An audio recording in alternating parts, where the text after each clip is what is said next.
Here are some incredibly simple forehand ideas you can copy from Caroline Garcia in order to improve your forehand. Let's watch her hit some balls and then we'll analyze it.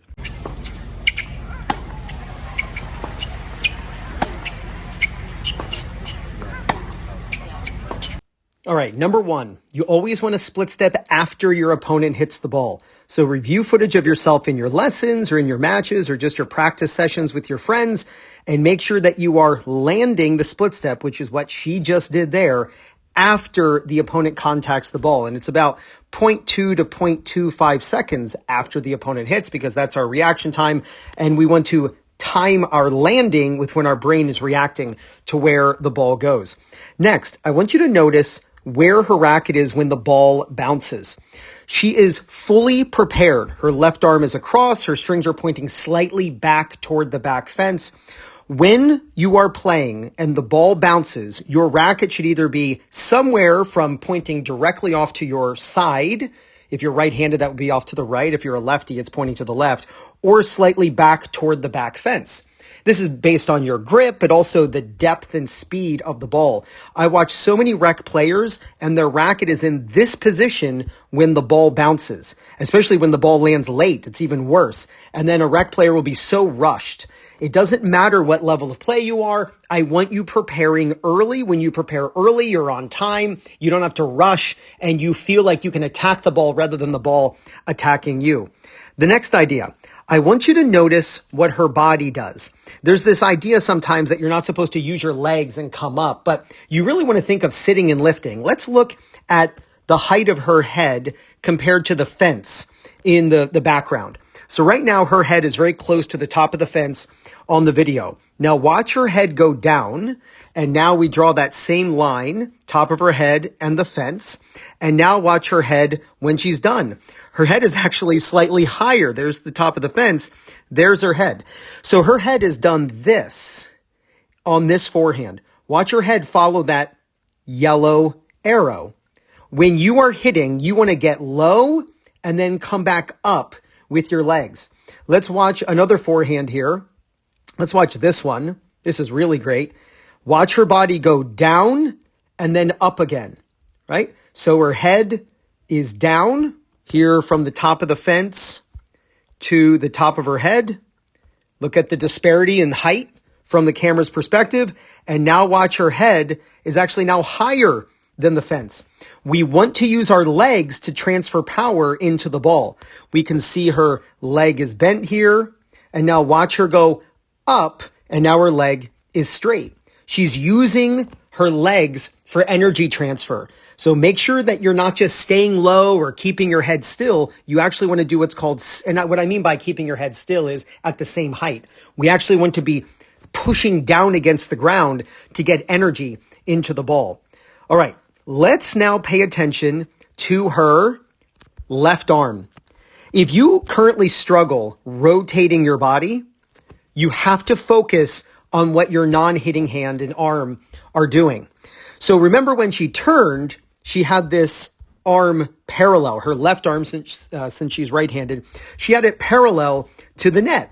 And this just facilitates body rotation. And if you coil, then you're able to uncoil. And you can see that's exactly what she's doing. Here we see the front of her. Here we see the back of her. So she's rotating as she goes up. She's kind of corkscrewing.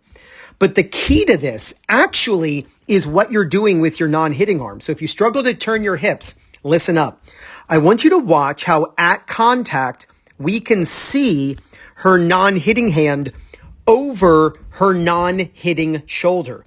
This is what I call wave to the opponent. Djokovic and like Alcaraz are a master at this, but really Djokovic is like unbelievable at this, obviously. When you hit the ball and you're filming yourself from the back view, look over your non-hitting shoulder. You should see your non-hitting hand. Djokovic, Alcaraz, so many pros use this technique, and I want you to copy it. This gets the non-hitting hand out of the way, and it facilitates the uncoiling. So many rec players are unable to turn their body, and it's because the non-hitting arm stays across or it just drops, and it will impede your hip turn. So make sure that you move it across. I made a video on this maybe 3 or 4 months ago on Venus Williams. It is an absolutely independent movement This is not just, oh, Ryan, you rotate the body and that arm will go for a ride. It's not. You actually initiate the first movement as the non-hitting arm moves across, then the body will follow. So you got to get that arm out of the way. And an easy way to do that is to make sure that your non-hitting hand is visible over the non-hitting shoulder as you strike the ball. Let's look at this position right here. This is probably a top 5 concept in order to improve your tennis. I want you to get to the moment in video that you film yourself, hitting ground strokes and hitting forehands. I want you to get to the moment when the butt cap is kind of pointing at the ball and make sure that your racket face is closed. I don't care what forehand you look at her hitting, like watch this one. Look at her racket face. It's closed. This is absolutely essential for you to hit your best forehands. You've got to close the racket face. This is what allows you to swing up the back of the ball for topspin. Most recreational players who struggle to hit topspin, their racket is straight up and down at this point. Like you could, let's say, balance a coin on the top edge of the racket, strings pointing off to the side. You don't want your racket to be on edge at this point because that'll send the ball over the fence. By the way, that's why beginners constantly hit the ball over the fence because the racket in the back is straight up and down. But high-level players know to have the racket face closed. And I don't care if you have a Western grip, a semi-Western grip, an Eastern grip. You've got to close the racket face. Federer's got an Eastern, and he closes his racket face just as much as Djokovic. You've got to close who's got a semi-Western. You have to close the racket face. So tilt your palm or feel like you're tilting your palm toward the ground and then just set it in that position. And then you'll be able to brush up the back of the ball. Now, in addition to that closed racket face swinging low to high from below the ball to above the ball, I want you to notice this view of her racket. Notice we can see the back of the racket. Many rec players, and I've analyzed so many who send me videos of their forehands or their serves, their matches, whatever, and they want me to help them improve. So many rec players have their strings actually either facing to the side or actually facing the back fence at this point. Right now, Caroline has her strings facing the service line in front of her, like the service box in front of her. That's the move that you want to make. The racket should go from below your hand to above your hand in order to get spin. Now, with this, you'll notice she doesn't go back down to her hip. I'm not a fan of the idea of this like windshield wiper where the racket goes down by your hip. So you want the racket to go from below your hand to above your hand, but look how high her hitting hand goes. That's what I want you to focus on. Alcaraz does the exact same thing. When he's hitting, he'll put his hand as high as his eyes. This makes sure that you're not pulling like down and across, which just buries the ball in the net. It allows you to get spin, but it at least gives you the air target and the height to get that ball up high. You can see she's hitting about 3 feet over the net, and then she hits a nice, deep, aggressive shot. Absolute perfection. And then let's look at this footwork right here.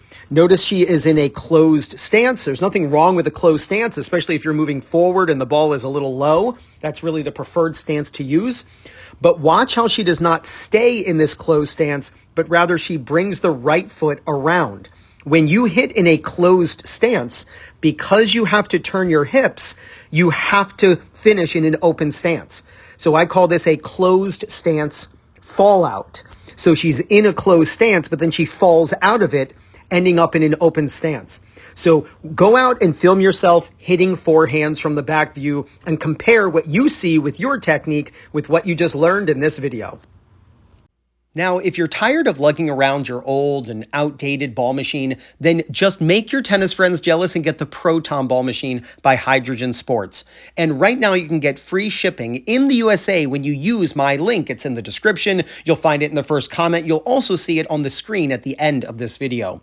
The Proton is fully programmable using its intuitive app. In fact, you control it using your smartphone or watch. It holds up to 100 balls and weighs less than 20 pounds. To see how truly amazing this ball machine is, and to get free shipping when you order one, be sure to use my link. Now, before I share that link with you, if you're looking for practice partners in your local area, if you want to find stronger opponents to play singles or doubles against, or you want to find a great local coach who can help you with your game, then check out PlayYourCourt. It's a database of players and coaches in your local area who you can contact today and start playing more tennis. I've put their link in the description. I'm also going to pin it in the first comment. Check out PlayYourCourt. You're going to love it. So click right there to check out the Proton Ball Machine, and with that link, you're given a coupon code for free shipping. Film yourself hitting ground strokes, compare yourself to the pros, and if you do, there's no doubt you're going to gain confidence, win more matches, and play much better tennis. This is Ryan Reedy from 2MinuteTennis.net. You got this.